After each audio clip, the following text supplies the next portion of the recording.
Shalom saudaraku kasih dalam Tuhan, kasih karunia dan damai sejahtera dari Allah Bapa dan Kristus Yesus menyertai kamu. Bacaan Alkitab kita diambil dari Hakim-Hakim 18 ayat 1 sampai 31. Patung sembahan Mika dirampas oleh Bani Dan.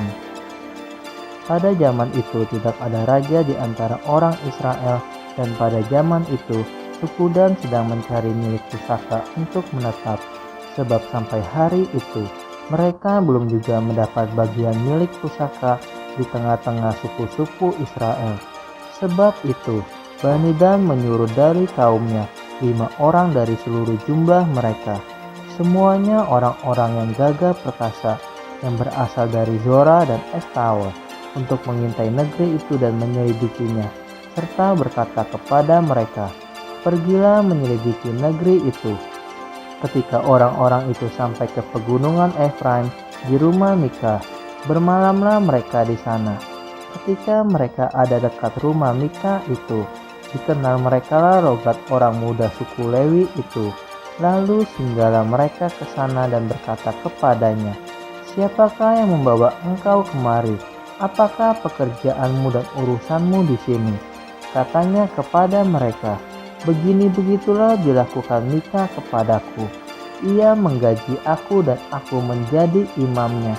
Kata mereka kepadanya, "Tanyakanlah kiranya kepada Allah, supaya kami ketahui apakah perjalanan yang kami tempuh ini akan berhasil." Kata imam itu kepada mereka, "Pergilah dengan selamat, perjalanan yang kamu tempuh itu dipandang baik oleh Tuhan." Sesudah itu pergilah kelima orang itu, lalu sampailah mereka ke Lais.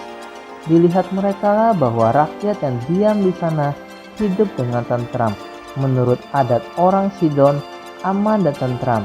Orang-orang itu tidak kekurangan apapun yang ada di muka bumi, malah kaya harta. Mereka tinggal jauh dari orang Sidon dan tidak bergaul dengan siapapun juga. Setelah mereka kembali kepada saudara-saudara sesukunya di Zora dan Estaol, berkatalah saudara-saudara sesukunya kepada mereka, "Apakah yang kamu dapati di sana?" Jawab mereka, "Bersiaplah, marilah kita maju menyerang, sebab kami telah melihat negeri itu dan memang sangat baik. Masakan kamu tinggal diam? Janganlah bermalas-malas untuk pergi memasuki dan menduduki negeri itu. Apabila kamu memasukinya, kamu mendapati rakyat yang hidup dengan tentram, dan negeri itu luas ke sebelah kiri dan ke sebelah kanan. Sesungguhnya Allah telah menyerahkannya ke dalam tanganmu. Itulah tempat yang tidak kekurangan apapun yang ada di muka bumi." Lalu berangkatlah dari sana, dari Zora dan Estaol, 600 orang dari kaum suku Dan, diperlengkapi dengan senjata. Mereka maju lalu berkemah di Kiryat Yearim di Yehuda. Itulah sebabnya tempat itu disebut Mahane Dan sampai sekarang. Letaknya di sebelah barat Kiryat Yearim. Dari sana mereka bergerak terus ke pegunungan Efraim dan sampai di rumah Mika. Lalu berbicaralah kelima orang yang telah pergi mengintai daerah Lais itu. Katanya kepada saudara-saudara sesukunya, "Tahukah kamu bahwa dalam rumah-rumah ini ada efod terafim, patung pahatan dan patung tuangan? Oleh sebab itu, misafilah apa yang akan kamu perbuat." Kemudian mereka menuju ke tempat itu, lalu sampai di rumah orang muda suku Lewi itu, di rumah Mika, dan menanyakan apakah ia selamat. Sementara ke-600 orang dari Bani Dan yang diperlengkapi dengan senjata itu tinggal berdiri di pintu gerbang.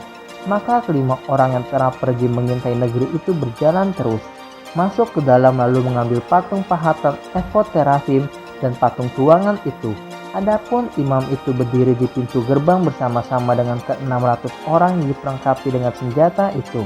Tetapi setelah yang lain-lain itu masuk ke dalam rumah Mika dan mengambil patung pahatan, efod terafim, dan patung tuangan itu, berkatalah imam itu kepada mereka, "Berbuat apakah kamu ini?" Tetapi jawab mereka kepadanya, "Diamlah, tutup mulut, ikutlah kami dan jadilah bapa dan imam kami. Apakah yang lebih baik bagimu, menjadi imam untuk seisi rumah satu orang, atau menjadi imam untuk suatu suku dan kaum di antara orang Israel?" Maka gembiralah hati imam itu. Diambilnyalah efod terafim dan patung pahatan itu, lalu masuk ke tengah-tengah orang banyak.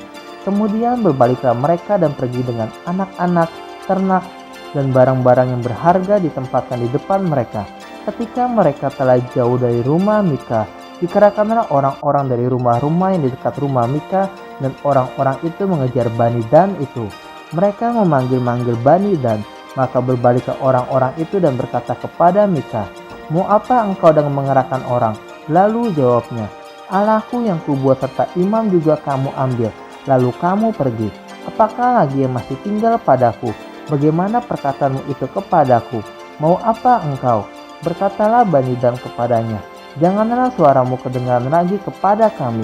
Nanti ada orang yang menyerang engkau karena sakit hati, dan dengan demikian engkau serta seisi rumahmu kehilangan nyawa." Lalu Bani Dan melanjutkan perjalanannya, dan Mika setelah dilihatnya mereka itu lebih kuat daripadanya, berpalinglah ia pulang ke rumahnya. Lalu Bani Dan dengan membawa barang-barang yang dibuat Mika juga imamnya mendatangi Lais, yakni rakyat yang hidup dengan aman dan tentram. Mereka memukul orang-orang itu dengan mata pedang dan kotanya dibakar. Tidak ada orang yang datang menolong, sebab kota itu jauh dari Sidon, dan orang-orang kota itu tidak bergaul dengan siapapun juga. Letak kota itu di lembah Bet Rehob. Kemudian Bani Dan membangun kota itu kembali dan diam di sana. Mereka menamai kota itu Dan, menurut nama bapa leluhur mereka, yakni Dan, yang lahir bagi Israel, tetapi nama kota itu dahulu adalah Lais. Bani Dan menegakkan bagi mereka sendiri patung pahatan itu. Lalu Yonatan bin Gersom bin Musa bersama-sama dengan anak-anaknya menjadi imam bagi suku Dan, sampai penduduk negeri itu diangkut sebagai orang buangan. Demikianlah mereka menempatkan bagi mereka sendiri patung pahatan yang telah dibuat Mika itu, dan patung itu ada di sana selama rumah Allah ada di Silo.